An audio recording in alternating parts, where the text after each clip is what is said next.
Hello, welcome to episode number 76 of the MR Runningpains podcast.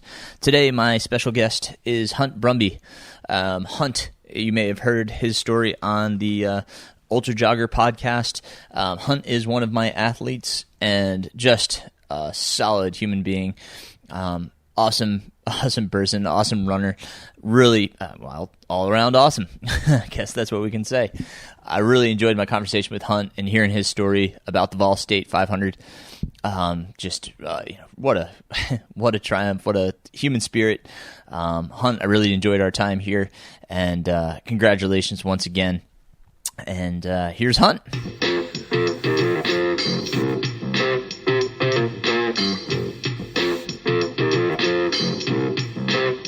All right. I'm here with Hunt Brumby. How are you, buddy? I'm doing great, man. Aaron, how are you doing? I think we're both in the same boat of recovering from rather large expeditions. yeah, we are. Congratulations, by the way. That was a wonderful, wonderful accomplishment of yours. Well, obviously yours was magnified to the nth degree by completing the Vol State, man. And I can't wait to talk about that because I don't want to spoil things, but when you first, said, "Hey, can we do this?" I said, "Well, yeah, I know you can." And you're so, but yeah, there was that question mark, like, this may be outside of my comfort zone or even outside of something I can do, but I had faith in you. So I'm so proud of you for doing it. We'll get to all of that. So, but let's start with you. Where do you come from? Where'd you grow up? All that good stuff. Yeah, man. Born in Georgia, but really spent most of my life in Western North Carolina, a small town called Murphy, North Carolina. Yes, sir. A little west of you. So last town in Western North Carolina. Grew up kind of small town playing sports. Football player. It was kind of what you did in Murphy. You either played football or you were really smart, and I'm not really smart, so I played football. Surprisingly, I did grow up in a running family. My father was a cross-country coach, actually coached a 4x800 junior Olympic gold medal team. Wow. Still ran college cross-country, full ride scholarship. And so even though I wasn't a runner, I was around it. So I always kind of had that outside view looking in with running throughout my childhood. After I graduated high school, I joined the United States Marine Corps. I really wanted to leave Murphy, and I thought that was the best way to see the world. Nice. Ironically, I didn't leave the South with the Marine Corps. I got in the Marines, and I was a Marine Corps Security Force Marine, and I had special duty. But that was the first time I really kind of started running. It was kind of a forced behavior, but I did run in the Marine Corps. We basically did a lot of stuff and timed it to about a 5K distance. I was really big going in the Marines, about 240 pounds, and they got me down to 180. And that's when I was fast for a Marine. I was about 18-minute 5K back then, and that was nice. A long time. But that 1997. But I thought I would never run again. I hated it because it was, people sitting over my shoulder yelling at me, and I was running away from the yelling. But after the Marine Corps, I got out and I joined the Army National Guard while I was going to school because I thought, they'll pay for my school. And where I never left the South with the Marine Corps, I ended up in Iraq with the National Guard. Oh, wow. I spent 2002, 2003, I was in the initial push through. And we did our thing, but I was hurt in Iraq and I got sent home. And that's kind of where my first part of my journey began. I was kind of lost. When I came home, I was diagnosed with post-traumatic stress disorder, separated from the military, and spent a few years of kind of wandering around, wondering what I was going to do. And not just activity-wise, just in life in general. You come home, and the weird thing was that Iraq went on for so long, in Afghanistan, that I had a 3-year-old a person who was 3 years old when I went over, served in the same war as I did. So not only when I was coming home trying to readjust, I was watching it every day on the news. And, so I had some years where it was tough. I became a truck driver and I liked it because it was solitude. But also the byproduct of that was I blew up to 330 pounds. Just lethargic, lazy. The lifestyle is not conducive with being healthy. I quit that in 2007 at my father's request and came home again. And fast forward a little bit, one day I woke up and I said, I'm going to hike the Georgia section of the Appalachian Trail straight through, just the Georgia section. And granted, I was 330 pounds, but you have to understand when I looked in the mirror, I still saw a Marine.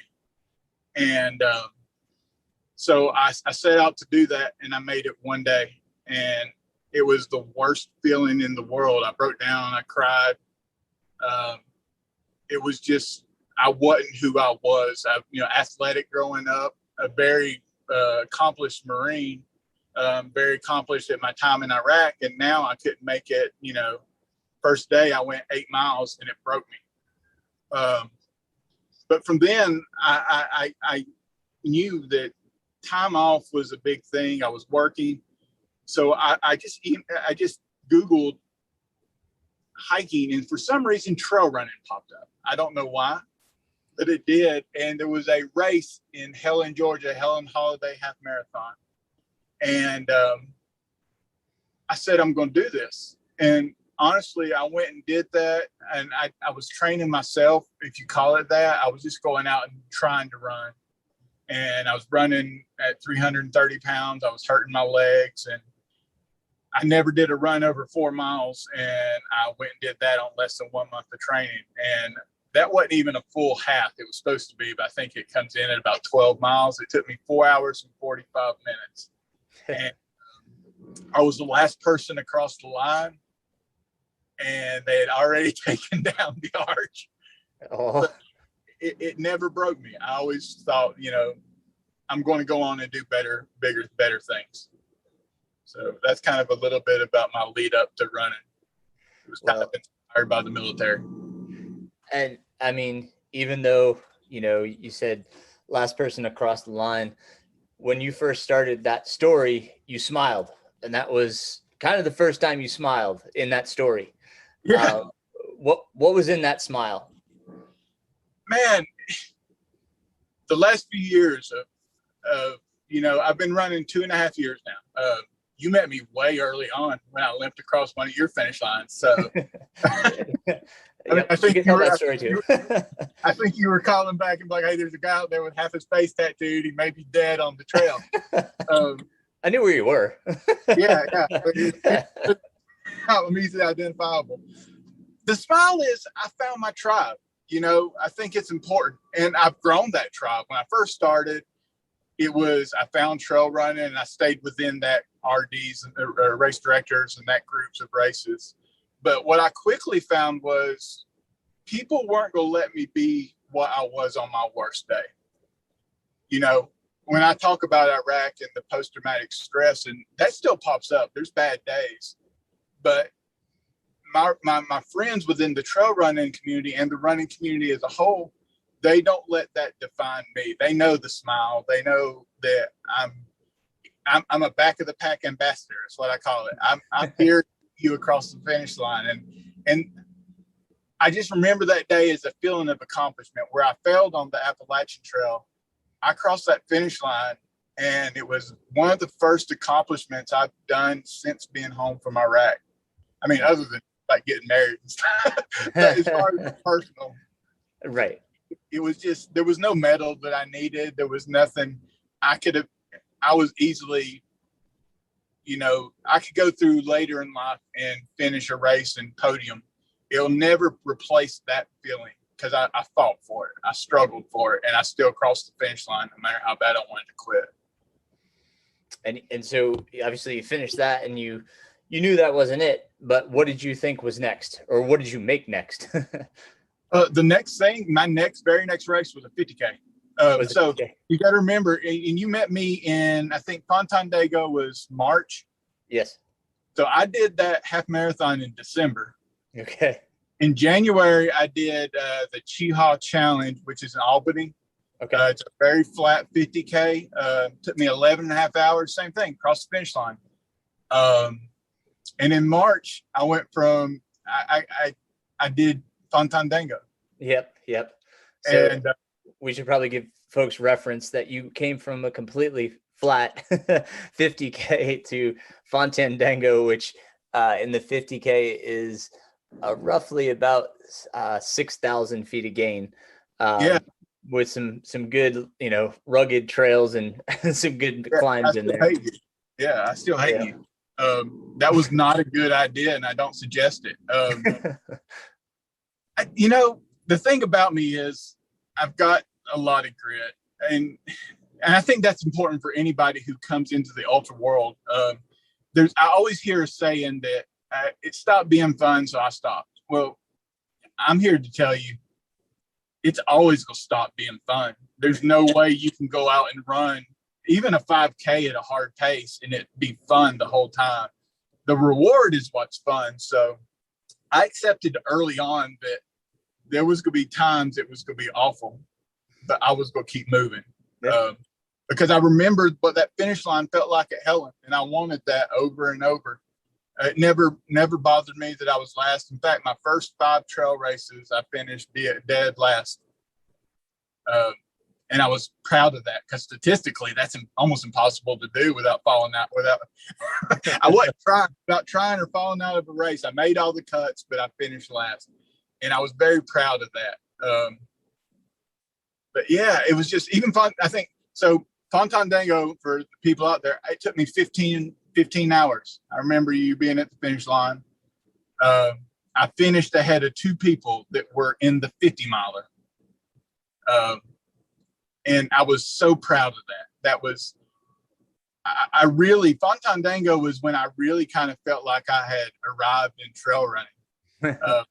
It was a battle, and it was a hard course. And then I knew I kind of belonged somewhere within the community. Absolutely. No. And, there was a number of people that were waiting for you at the finish. You had already, made enough friends in that short period of time that were waiting for you to finish. I mean, from December till March, they were done and, just hanging out at the finish. They're like, Hunt's coming. And I was like, yep, he's coming. I think he's stuck on a mile 8 hill, but he's coming.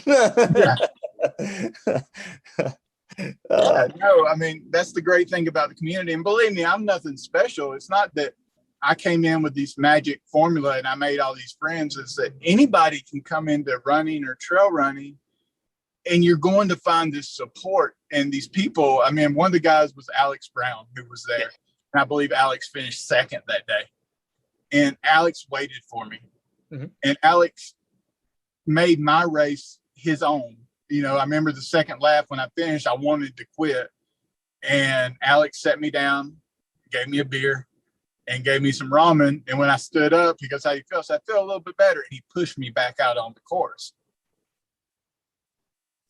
It's everybody. We in the trail running community, we adopt other people's races as more important than our own, because other people's successes is what builds the community. And we're not talking about just numbers, or we're not talking about trying to bring Nike or these big sponsors in. What we're talking about is stories like mine. We're talking about trying to bring in people to overcome their personal battles, or some people who just need to celebrate a success. We want to see that. And I think, to me, that's more important. I wish I would finish dead last in every race I ever did if it meant nobody fell out of a race. Totally. And I would debate that, you're not special. I mean, to every race director, everyone in that race is special if they're doing what they're doing out of passion and love. And I think everybody that is in that race feels the same way about everybody else, because when they come upon somebody, are you okay? Do you need anything? It is very rare that I ever see or hear somebody, come by, or, hear a story that person's just a jerk. No, it's rare. It is a very caring community. And, we're brothers and sisters to one another, because we all share in one common goal, and that's reaching that finish line. So I think we're all special to one another. And I think to the RDs, I think everybody in that race is someone very special, and we care that you make it to the finish line. That's our ultimate goal for the runners. So, to say you're not special, I think you were more special because I got to know you a lot longer. Yeah, no, believe me, I get my money's worth out of every race. And it's fantastic because that's what we're there for. We're there for those stories. And I think that's what inspires more people. Like we always hear the story of, let's just take Hard Rock for his example. We always hear the stories of the Francois Dehane, all of these podcasts are trying to get these big names, the Dylan Bowman, the Sabrina Stanleys. But like, I don't find as much inspiration in their stories unless there's something that they've truly overcome.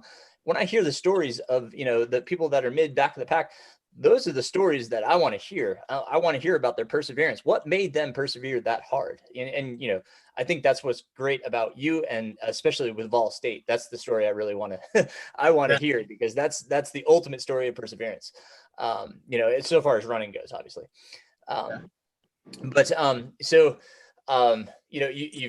We've talked about Fontainebleau. You finished the 50K. Let's talk, in your development, you've obviously done a few, I think, 24-hour events as well, right? Like, yeah.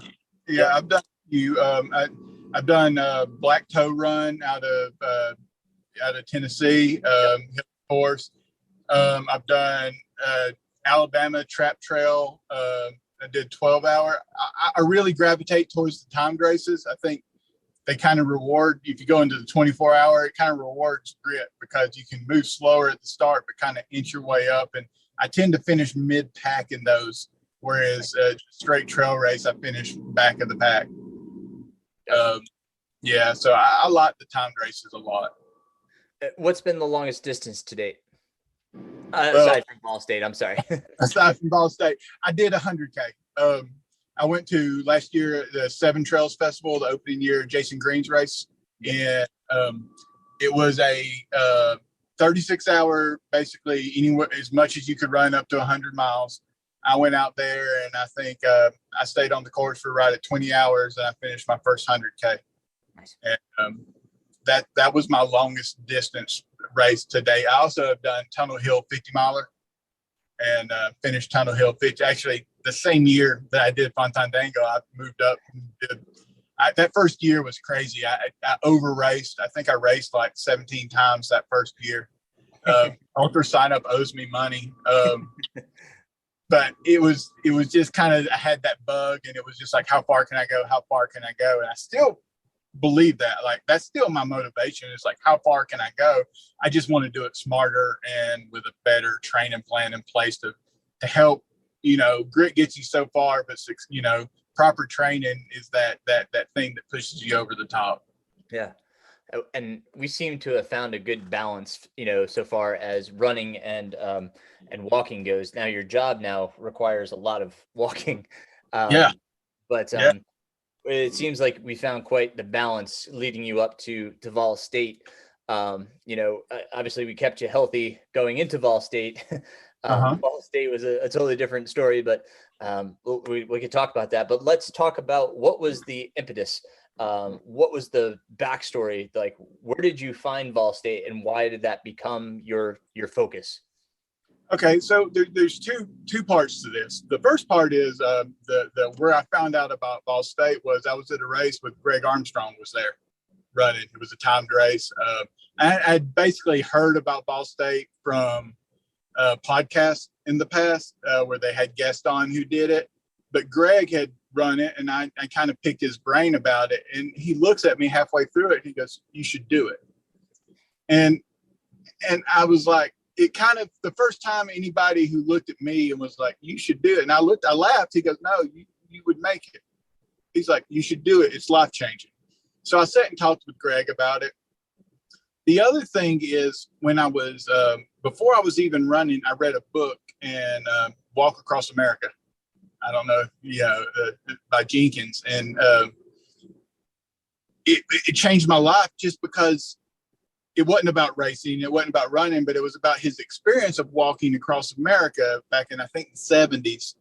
And he just the people he met and how he really got to know people from the country.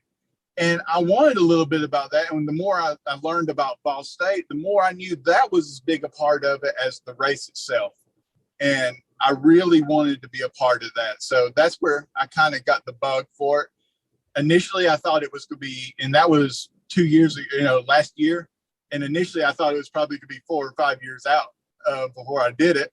And I kind of just, every year I kind of, let's say, have some cocktails and I sign up for the wait list. I'll wait till it's over and then I put myself on the wait list late and thinking you'll never get in. Well, this year I got an email. I think it was March. I think we got that email and they said, we're sorry to inform you. We regret that you accepted the Ball State. You know how Laz does. And that's when I immediately got a hold of you because I was looking for you to say, don't do it. And you did. I still remember that I texted you and I said, what would happen if I tried to hike 314 miles? And your response was, I don't know. Let's see. I was looking for you to go, we're training for 100, Hunt. Don't do this. No, you pushed me into it. So I hit accept at that point. And I will say this, from the moment I hit accept, not finishing was never on the table. There was 2 ways I wasn't going to finish that race. One was they were going to have to call medically and have me pulled off the course because of an ambulance. The other, they were going to pull up in what they called the meat wagon or the van and say, you're going too slow, get in. But I was not going to personally quit. And that in itself is what turned into the battle that I had at Ball State. Nice. Now, Vol State, for those that don't know what Vol State is, can you just describe what the distance is, what is the course, etc.? Can you just give us that background? Yeah. So Ball State is a journey run. I think Laz doesn't even like to refer to it as a race. It's officially a race, but it's a journey run. It starts at Hickman Landing in Missouri. You get on a ferry, you cross the Mississippi, and you're in Kentucky. And it ends in Castle Rock, Georgia. So officially you run through 5 states. It's 314 miles or 500 kilometers or kilometers. So it's a long run. You get up to 10 days. Officially, there's no real cutoff, but basically you're required to cover a 50K a day for 10 days, and that would get you in at the bare minimum. So that's the bare minimum. They have what they call So you go through Kentucky, which is a very short run, I think 10 or 12 miles. Then you go into Tennessee, which the majority of the races in Tennessee. It starts in northwestern Tennessee, kind of goes down southeast through the whole race, and then cuts east hard. You end up in kind of that area in the Chattanooga, Georgia area, Alabama area. That's where Castle Rock is. So through Kimball, Tennessee, and then you'll hit Alabama for a mile or so, and then to Georgia. So officially you set foot in 5 states during this race. Nice. That's cool. Yeah. How does directions work? So you can print off. Believe me, this race is not very big on giving you handouts of how to do it. You are required to go on the website and pull the turn by turns off if you need them. So you can print. I printed all the directions onto one sheet of paper and put it in my pack. Also had a GPX file with turn by turn that I loaded on my phone, and that's what I used the majority of the time. I never had to really refer to the paper directions. There was only at the start, there's a lot of turns, but then you get into these where it's like 20 something mile stretches of the same road. It's not for anybody who wouldn't do this race because they're afraid of getting lost. Don't be. It's a very easy. I did it first year and I was able to follow. I never once got lost. There's a lot of veterans on the course who have it just memorized. And I mean, so the first day or two, I was able to hook up with some and keep with them. But as I found myself alone, I just followed the directions on my phone. And talk about supported versus unsupported, which Laz terms something else. Yeah. So it's crewed versus screwed. And good, because I get to talk about both of these, because I started out in the screw division, or I meant self-supported. And as it got towards the end of the race, I had some friends who finished, and they came back and asked, hey, do you want support? And they asked, and I said, yes, because the most important thing to me was the finish. So you can do it in the crew division, which means you got help. You've got a crew. They can ride in a car. They can pull up ahead. The only requirements are that they not stop on the road. They have to pull off the road completely, but they can have your food ready. You can sleep in their vehicle. The vehicle cannot move you, so they can't drive you to a hotel or anything. So, but they can hand you water bottles every mile if that's the case. You're self-supported. You're on your own. You're supporting, looking for gas station foods, gas stations to be open.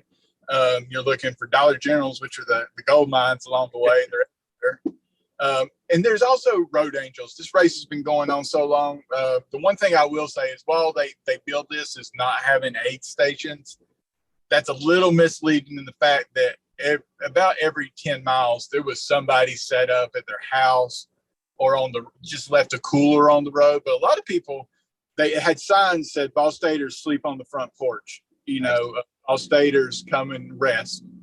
And that's really what the race became to me. Is it became a journey of learning how good people really are. That's awesome. That's so cool. We talked kind of before you started about like mental and framing it in a positive way. Because you had mentioned, just based on past and how you've dealt with ultras in the past, that you have to go dark sometimes. Yeah. What did you find in this one?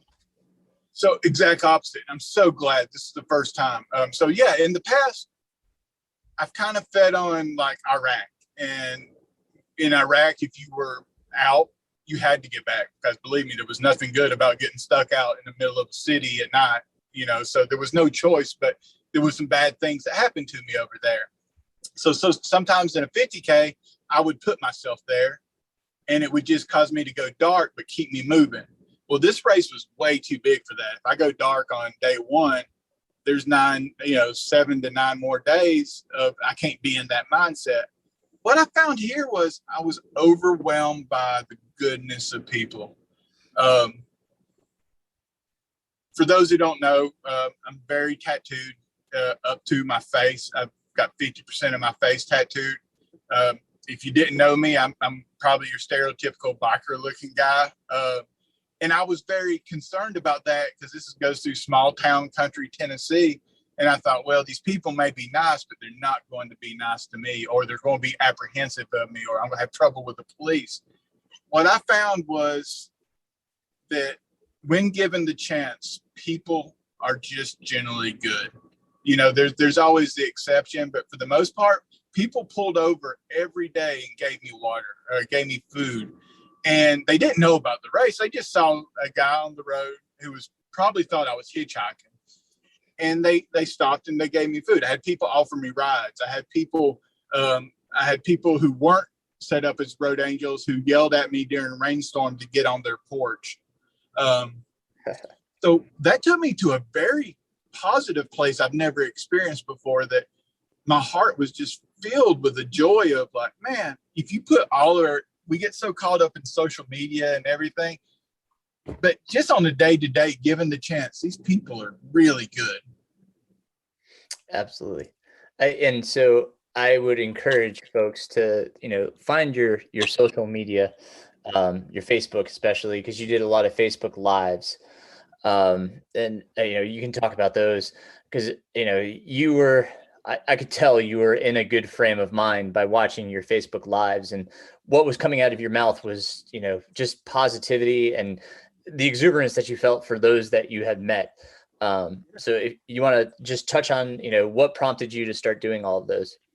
Yeah. So actually I made the conscious decision. I said, the one thing before the race, I said, the one thing I will not let this race break my smile. It can break a lot of things. It may break my soul. It may break my spirit, but it will not break my smile. And I said, I'm a rookie. So how are these people going to remember me? And the one thing I decided on was they'll remember me as the guy who smiles. So, and the one thing you learn in a race like this is pain is not an emotion. Pain is a byproduct of an emotion or a controller of emotions. But you can be in an extremely happy mood and be in a lot of pain. And I dealt with that a lot during this race. So, yeah, during this race, I just said, every person I meet, I'm going to smile and I'm going to be extremely positive. If they say, how are you doing, Hunt? I'm going to say, I'm doing wonderful. How are you doing? You're doing great. Listen, we're having a wonderful. How great is this that we get to choose to put ourselves in this discomfort? We acknowledge it as discomfort, but nobody's forcing us. We're not being forced on this march. We're not being forced to go through this. We chose to put ourselves into this discomfort. And then when we get done, we get to go back home to our comfort. So we are living a wonderful life. And every person I met, and it kind of caught on, like, I started seeing comments like, how come he's smiling in every picture? And it's almost like he should be broke by now, but he's not. And so I kind of became that guy that I smile. And I still do. Like at work, when I go to my job, I'm a supervisor. And no matter how bad the night is, I smile. We've got to be happy. That's a bare minimum. We can be happy and still deal with the discomforts of life or the every once in a while, the depression or, the day, but, we still can find a reason to smile. That's great. It was tremendous.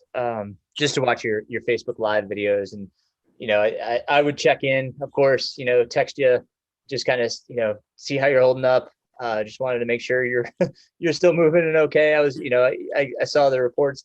You can talk about what was bothering you if you'd like, because, go right ahead. All right, so we started, and day one was great. Day one, I put down 45 miles, and it was by design.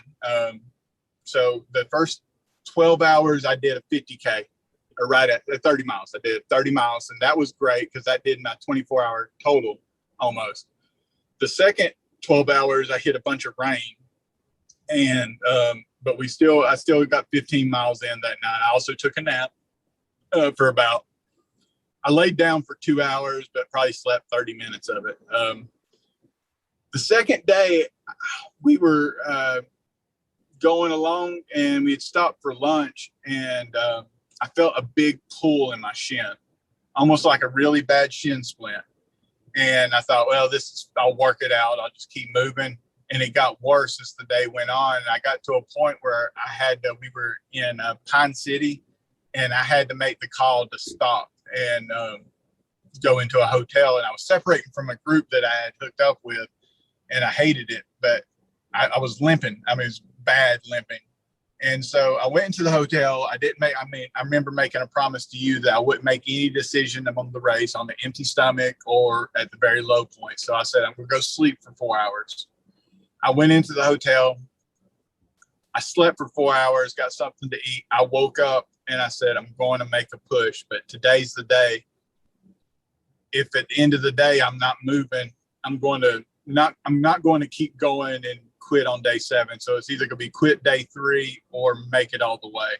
And so I moved that night, and it was a limp. So I would limp for 2 to 3 miles. I would get going. To give people an idea of my speed, 22 minutes was a fast mile. Some of the miles hit 30-minute range. If you go back, anybody who's Strava friends with me, I've got it loaded. It's like 50 different runs, but you can look at my mileage times, and they're not like what you would think, but 22-minute miles felt fast. They felt like 8-9 minute miles. I just kept moving. I got into a place, I was right up against what they call Oprah, which is the cutoff. But that kind of was a blessing. That broke my race down into 12-hour segments. I knew at the end of that 12 hours, I had to be ahead. And my shin continually got worse, and I continuously kept moving. And afterwards, I'm still dealing with it a little bit, but it's gotten a lot better. So I think it was just, actually, I don't think it was a shin splint, but more of a tendon issue. Gotcha. Yeah. I mean, you fought through that. That was pretty incredible. I mean, pictures of you with ice bags 3 or 4 times a day. Yeah. So my my routine is in the morning, I would ice my feet, which is extremely painful for anybody who's just stuck their feet on ice, especially after they've been pounded. I would buy a bag of ice and I would stick my feet on it. I'd also stick a bag on my shin. I would have to do that to 3 to 5 times a day, just to keep moving. And what I was doing was numbing my shin, numbing my feet so I could keep moving. The big savior for my feet was day 3. My friends from Nashville, that's when day 4, I decided to go crude at that point. And the reason being, I hadn't yet picked up a crew to help me, but my friends from Nashville said, we'll come down and fix your feet. And it's Becca Jones and John Cox. And they came down, drove all the way from Nashville, and they pulled over on the side of the road. They set me down, brought me Dairy Queen, and they just worked on my feet, which God bless anybody who touches feet after that many, miles. And I didn't have a lot of blisters, but I had some, and they just basically massaged my feet out, fixed what I had, brought me fresh socks, and it was a rejuvenation. And my shin, though, never got better. It was just basically I had to put it out of my head. But around day 3, which I think is around when you hit Tracy City, it just kind of became the norm. My body accepted what I was doing. Day 3 and 4, my body said, okay, it's still going to hurt, but we know we're not going to stop. And it's amazing what your body will do if you just ask it to do it. So I kept putting down 22 to 26 minute miles and just kept it going. And believe me, there's nothing more painful than running/walking that slow for 314 miles. You feel every step. I would look down at my watch and it would say I'd be on my run and it'd say 1.6 miles. And I'd be like, okay, I've got 3 miles to the next, stop. And it seemed like 30 minutes went by. I'd look down and it'd say 1.8 miles. It would literally, my mind was so gone that what felt like forever, and I'd go 0.2 miles. So it took a lot of mental stamina. And I use the word stamina. Toughness, anybody who joins that race has toughness. But stamina, it just took it to put up with that for that many days. Absolutely. And you're going this long, both distance and in time. Normal gels aren't just going to cut it, man. So talk a little bit about what did you do to sustain calories? Yeah. So the first part of the race, I was, like I said, when I was doing it self-supported, gas station food became my friend. Now, remembering coming up on the weekends when we would do our long run hikes, I would purposely eat gas station food. I wanted to prepare my stomach. The big things it became calories over taste. My favorite staples were chocolate milk, 240 calories, and you could down them quick, easy on your stomach. So when I stopped, what I would usually do is get 2 Gatorades and a chocolate milk, and then I would eat a candy bar of my choice, and then I would buy 3 Payday bars because they don't melt. And I would put the Payday bars, they're 240 calories a piece, and I would put them in my pack. Now, there was plenty of times I probably became calorie deficient on this, but I wasn't moving fast enough where it affected me the same way it would in a 50K. I did carry a bladder for water, and I always tried to have 2 Gatorades in my pack. Now, the one thing to remember is my pack probably was 25 pounds total with food, water, and everything. So this is not a carry a little pack. This is, you're carrying some weight. What pack did you use, by the way? I used a Ultimate Direction FKT, and it's 20 liter. So really worked out well. Didn't have any rubbing, didn't have anything. My only concern was at the start, the bottom belt. I'm a big guy. I think I started the race 235 pounds, which is much better than the 330 I was a few years ago. But the bottom belt didn't want to snap without being tight. I can tell you at the end of the race, I couldn't keep my shorts on And that's not like an exaggeration. I was literally had to tie something to keep my shorts up, and they were drawstring. That's awesome. So I don't know how many calories I was burning a day. I was eating when I became crude, my diet totally changed. I would go 2 to 3 miles and I would stop, and my crew was putting pizza in me, Doritos, chocolate milk. I was probably eating, once I became crude, I was probably eating 6,000 calories a day. And I lost 21 pounds during the race. Wow, man. Oh, geez, that's insane. What was the best meal? What was the thing that, like, you know? Oh, easy, man. Easy. Sonic. Oh, yeah. we came into, and excuse me for not remembering exact towns, but it's first time.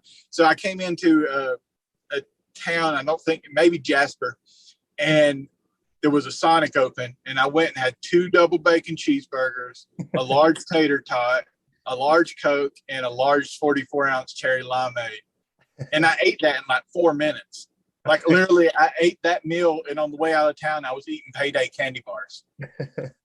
But it was so good. You don't know. Like, I stopped, and those double bacon cheeseburgers, the salty and savory, and oh man, I wanted to cry. Like, you know how they have the quotes at the end? It's like, mine was all about food. It was like, lads, they picked the quotes just from the conversation you had, and they were asking me, and I was like, and one of the things I said was, "It's been a long time since I cried in front of strangers, but that Twinkie was good, and it was deserved tears." That was not a lie. I cried once when somebody gave me some Twinkies, and it was so good. I sat there and tears involuntarily ran down my face. It was so good. I was just like, this is so processed and so perfect. So processed and so perfect. The 2 P's. Oh my God, that's tremendous. I love it. Oh my gosh. I think mine in Hard Rock, we went into this aid station, and for some reason it was just the way they did it. They crumbled the bacon into the eggs, and that was my moment. Like, I had been presented it in many different ways over the course of Hard Rock, but just having crumbled bacon in the eggs, it just, oh my God. Like, I was like, can I have another one of those, please? That was wonderful. That is awesome. No, that makes the biggest difference. Like, I limped into that town, and I will say, like, while I was eating that meal, I didn't remember my shin, and I didn't care about the fact that I was getting ready to go into one of the, I didn't know at the time, but I went into one of the worst hallucination nights of my trip. Just awful. We had to climb this pass. I guess it seemed like a pass at night, but it was a climb, and I started hallucinating hard, and I'm not used to that because I hadn't gone deep a lot. And so hallucinating on highways is a iffy point. Yeah. And were they abstract enough that you knew they were hallucinations, or did they?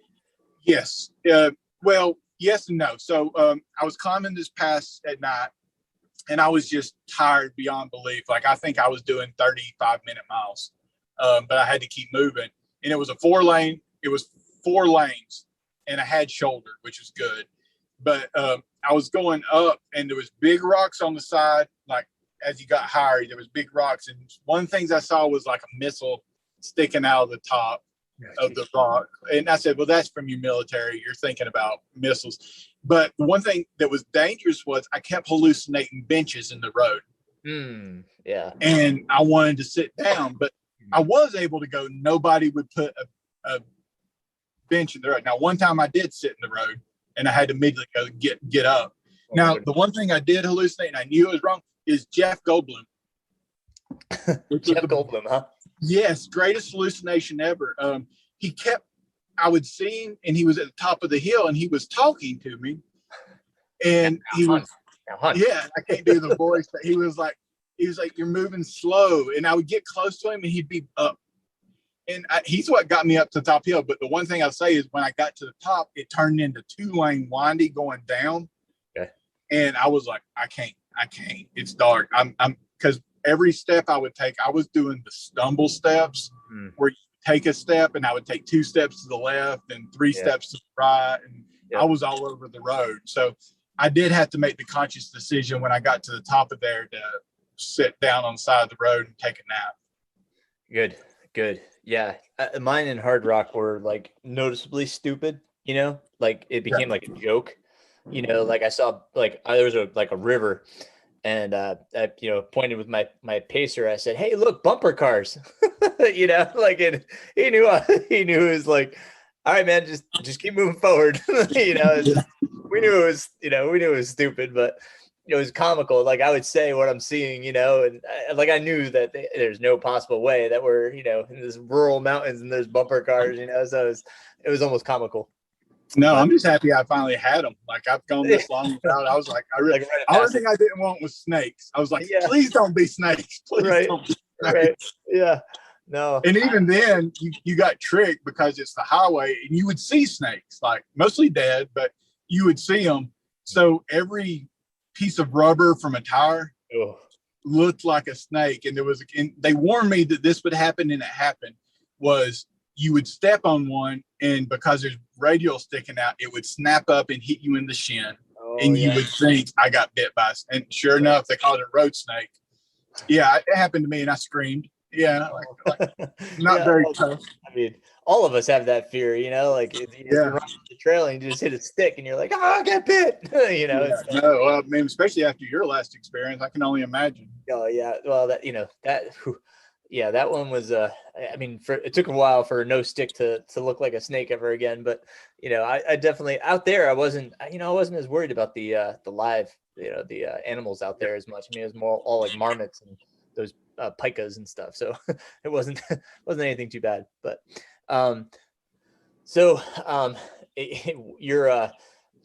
you're moving through. I think where are we now in the race where you're hallucinating? What day are we on now? Day 4 or 5. Day 4 or 5. Okay, so hallucinations are already starting at day 4 and 5. Did you get some sleep after that? I did. Now, the thing about sleep in Ball State is if you stop, you're in so much pain. Sleep at like Road Angel places usually that have cots or something, and I would lay down for 2 hours. Now, that's why I would lay down for. I would sleep maybe an hour. If I went to a hotel, I would stop for 4 to 5 hours, and that would involve showering. I did a hotel 3 times. Okay. And that would involve showering, icing, and sleep for maybe 3 hours. Of that, I would sleep an hour and a half to 2 hours. I think during the whole nine days plus, I slept 5 hours in 9 days. Oh my gosh. At the end, we were doing an hour. Like I would do is because I was so close to cutoff that I would run for 12 plus hours, and then they would put me down for an hour, and then I would run for 12 plus hours, and they'd put me down for an hour. So, man, that's crazy. And so, you got your crew, and now you've got kind of a sleep plan. They're feeding you, so you're moving. How did the mileage start to break up? Because I imagine you can't conquer as many big chunks at a time. How'd that go? So what we did was, like I said, at this point, I never fell behind cutoff. That's one thing I'm very proud of, but I never pulled way ahead other than the first day. So at this point, I was within 4 miles of the official cutoff. That's how they do it, by mileage. And I was 4 miles ahead of cutoff. And so we just broke it down into 12-hour races. I knew I had to cover X amount of miles, 31 miles, so 16 miles every 12 hours, which sounds easy, but until you're 5 days into a run, it's not. So they would just set me down, and we would look at what's coming up. At this point, we were getting close to we were in the rolling part of Tennessee, getting ready to go into some of the climbs. It was just basically, I would break down. I would say, okay, I got to cover 16 miles before I can even think about sleeping, but we want to get some bank. So at 16 miles, they say, okay, you're good. Give me 1 more mile. That goes in the bank. Within that, we were going about 2 to 3 miles before I would stop and rest. So every 2 to 3 miles, they were pulling a chair out, giving me 5 minutes. And they were feeding me. Like I said, I'd stop and it was a piece of pizza in my mouth or a bag of Doritos or candy bar. Or, it was something every 3 miles they were keeping me. So once I became crewed, it kind of went on autopilot, the race. I didn't have to think as much. I just had to run. So going back next year, my goal is to finish unsupported so I can have that experience. But yeah, so it was, when it became tough was a mile 270, we came into Mount Eagle. And Mount Eagle is in between Chattanooga and Nashville. And that was a tough climb. That was about 3 miles of climbing. But that's where we also found something extremely surprising was I had climbing legs. The fastest miles I put down during the race were on both the climbs. Nice. Yeah. So like all of a sudden I was just like, I don't want to do this. There was no shoulder on Mount Eagle. So you're literally, I did it at night, but you're climbing. If a car comes at you, you've got to jump in a ditch, a step down, like, or against a rock. And it's not safe. So I was like, I'm just going to do this as fast as possible. Yeah. So my crew went ahead. I climbed. I got up there and I saw my crew's car, but I knocked on the window. They were asleep and they're like, whoa, not expecting you for 30 minutes. I was like, no, I can climb. So I did that and it was amazing. I really wish, it's fun to say, I wish there would have been more hills at the end. I would have finished faster. That's awesome. I think the other thing we'd probably be remiss not to talk about is the heat. This race is known for the heat. Can you talk about what it was like during the days? Yeah, so I will say this year was one of the more milder years, but we had a couple days. I looked down and I think real feel was like 105. I think it was 90 something degrees with a real feel of 105. You kind of, it's just a state of misery that's hard to describe, but you've got two choices. There's no turning on the AC. So you either just move or you just get suffocated by it and it ruins your race. I think the big thing for me was the fact that I was being positive and I never let it break through that, but I just slowed down. Daytime miles were extremely slow. Nighttime miles were where you made up ground. A lot of times I would do 15 or so miles during the day and I'd do 20 at night. And that's how I stayed ahead. For most of the days, the temperatures, if it didn't rain, were in the mid 90s, with a real feel of about 8 to 10 degrees higher. Nighttime was 70 something to 80 degrees. Did you have any type of cooling with your crew? Did they do anything to help, like ice bandanas or anything like that? Towards the end of the race, I did pull an ice bandana. We did ice a lot for the most part. Now, one thing that really helped was, like I said, I carried a bladder. It was insulated. So every time we'd go by a gas station or with my crew, I would fill that with ice, even though I had a crew. And that would keep my back completely cool. Even though I didn't have to carry that water, I still did. And that was a big deal. The one piece of advice I'll have, especially anybody who does journey runs or multi-day hikes or anything like that, is your core temperature should be, it's as important, if not more important than your nutrition and everything, because if you get too hot, there's no bringing it back. You're done for at least 4 to 8 hours. Right. Yeah. It's not a good thing to be. And I saw people who were overheated. Right on. Did you do anything to protect yourself from the sun? Because there are stretches out there. I did. Yeah. So I did. I ordered a umbrella, a UV umbrella, actually a hiking. It's carbon fiber, the whole deal. And it was $38 umbrella. But the umbrella helps a lot because there's a few, the next to last day, there's a stretch called the Meat Grinder.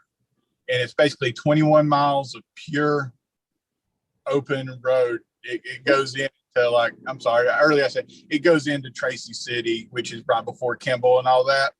And it's pure, there's no shade. Ugh. There's zero shade for 21 miles. I mean, there's a couple, there's no real gas stations that are really open. You come into $1 General. The Dollar General actually knows about the race and will let you sit in their break room. Nice. Awesome. But yeah, so no, I used the umbrella when I could. I actually got so delirious though. I was using the umbrella, but then every time I would come into my crew, I wouldn't have it over me and I'd have it up. And that way you do it. And I was like, I don't know. When I got really bad going into War Trace, Tennessee, funny story was I went into War Trace and somebody called the police on me. Oh. And somebody said, there's either somebody who's drunk or delirious stumbling around downtown. Jeez. So a cop pulled up. He's like, we got a call. I was like, yeah. He's like, well, somebody's drunk or delirious. I said, that's me. He goes, and he knew about the race. He says, you in that? He goes, you in that walk? I said, yeah. He goes, you stumbling around? I said, well, 200 and something pounds. I step off a curb. I said, I'm tired. He goes, yep, I can see that, and drove off. So basically, the cop called me fat and left me. But it was cool, So I was very delirious at points, but in control. If you've been there before. Man, that's incredible. So you get through the meat grinder, and what does that leave you with? How much to go? Just about there. It drops into like near Kimball. So from there, I dropped it. I probably had 30 miles left. Wow. And how were the last 30 miles? Good and bad. So I got in. We do a big drop into the town before Kimball, and it's like a 3-mile drop, and it's your quads are killing you, and there's once again no shoulder. I'm talking 6 inches of a rumble strip is what you're working with, and cars coming at you. And I did that in the daytime, so there was a lot of traffic coming at me. The one saving grace was I did it on the weekend, so I wasn't dealing with rush hour or anything, but I dealt with a lot of cars. So you're kind of hugging rocks as you're going down. So what I would try to do is run. When I saw cars coming, I would hug the rock, then keep running. Basically, Laz has never saw a road he didn't think was okay to run down. So I got down there and I was really hot, really tired. There was a road angel. We sat and talked to him for a few minutes. And then I moved on into Kimball. Now, where it became good is at this point, people kind of were adopting me and, kind of keeping up with me on social media. I got to Kimball and there were a lot of people at the hotel. At the hotel, you have 14 miles left.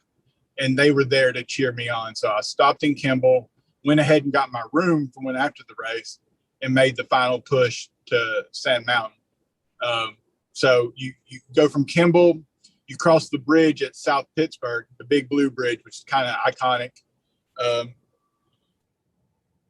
Hold on one second, Aaron. Okay. Yeah. I'm not sure if I say y'all didn't have a roll hanger. I just have a roll hanger right there down forward. Oh. Okay, I'll touch you. Okay.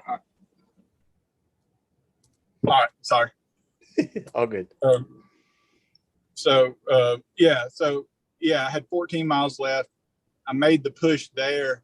And then at the point when you hit Sand Mountain is a 3-mile climb again. And you've got 6 miles left in the race.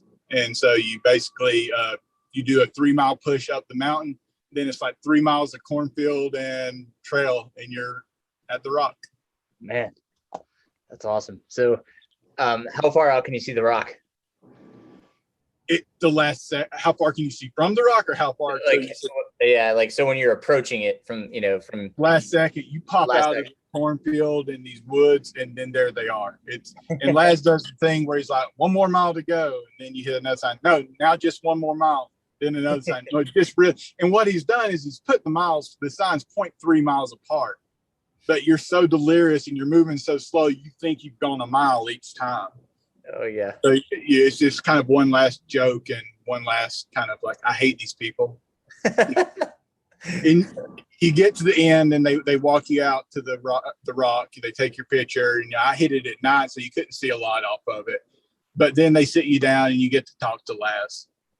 So, and he does this thing where he asks you if it hurt as bad as you thought it was going to do, and then basically gets your overall feelings about the race, and it kind of, grants you your 10 minutes with him to kind of talk back and forth. And I honestly don't remember a lot of the conversation because I was so out of it. But I remember, him kind of being what I felt was proud of me, because before the race, he asked me if I'd ever done any of his races. And I told him I'd done Strolling Jim, the 40 miler.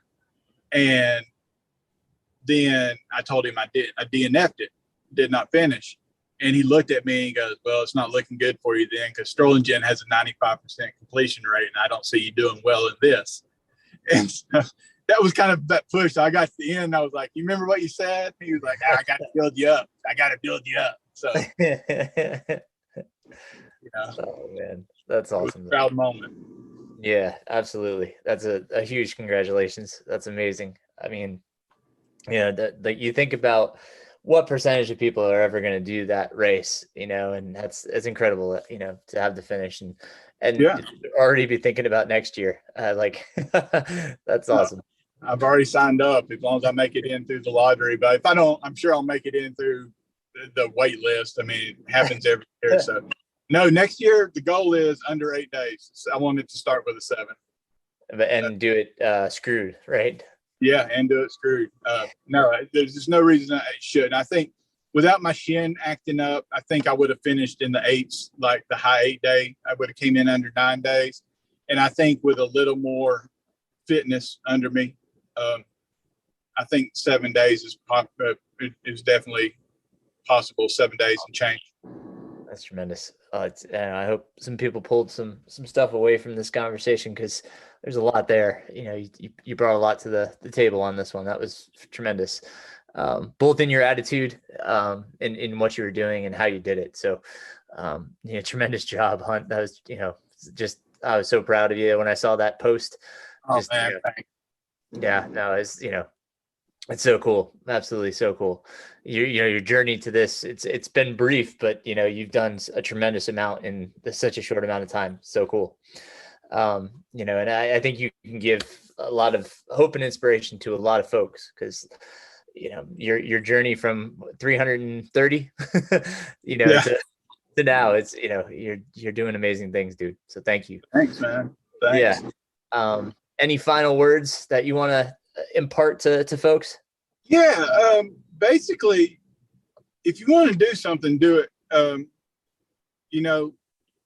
Don't ever, I've got to say, is what if has killed a lot of great adventures. Don't worry about it. By all means, train smart.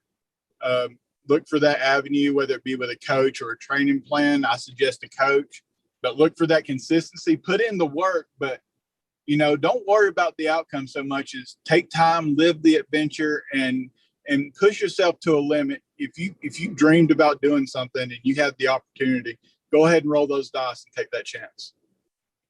Well said. Where can people find you on social media?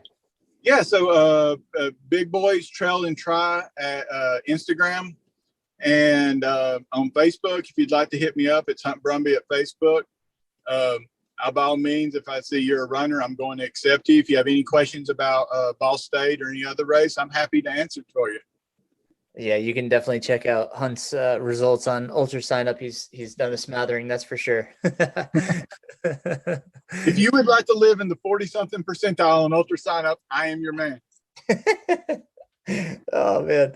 I've really enjoyed our conversation, Hunt. And again, I'm super proud of you, dude. Tremendous job. Thank you. And thank you for putting in the work with me. That means a lot. Oh, absolutely, man. I love you. I love you too, man.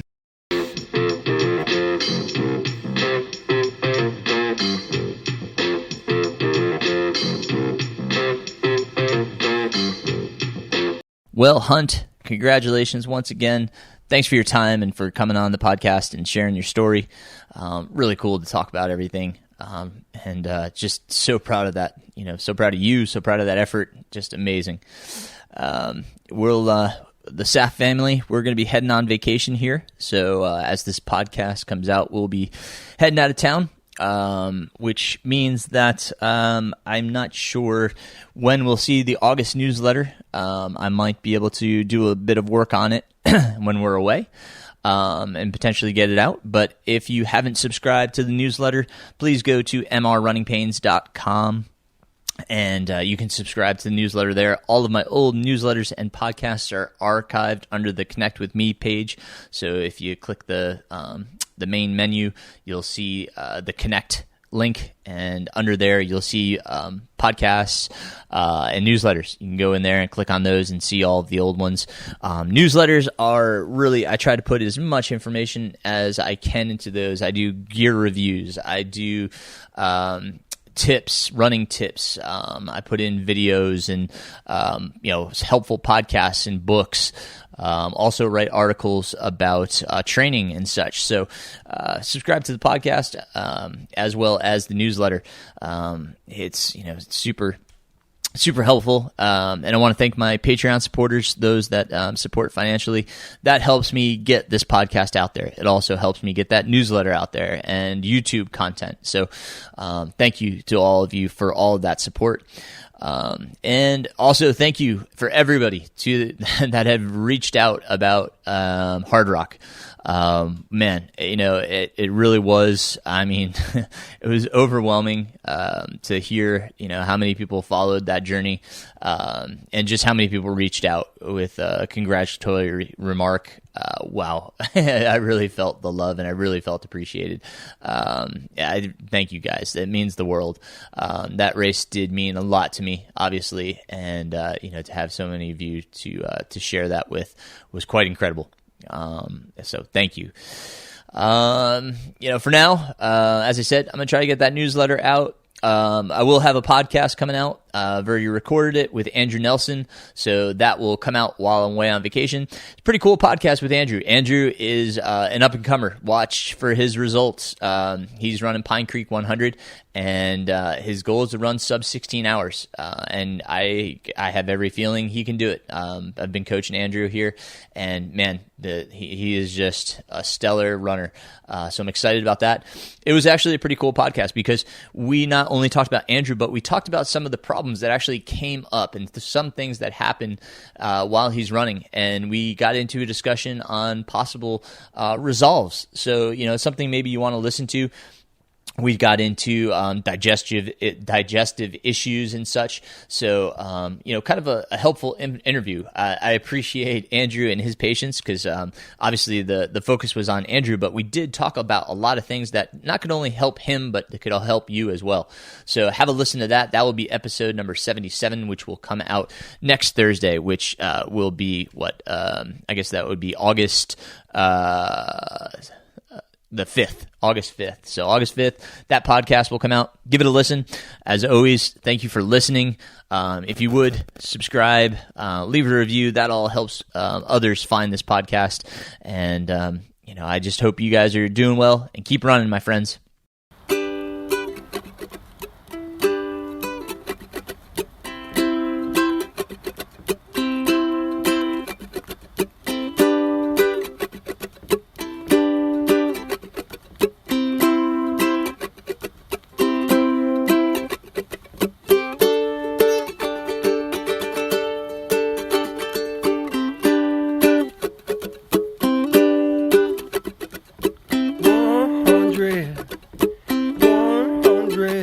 Miles by foot, 100, 100 miles by foot.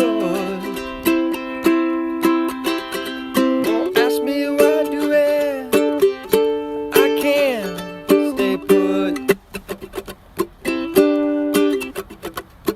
100 miles to go.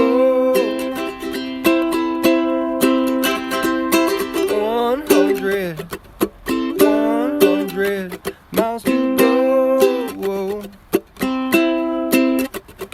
Don't ask me why I do it, I really don't know.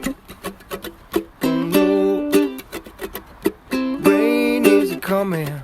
Rain is coming. Can't give a shit. A shit. Rain is coming.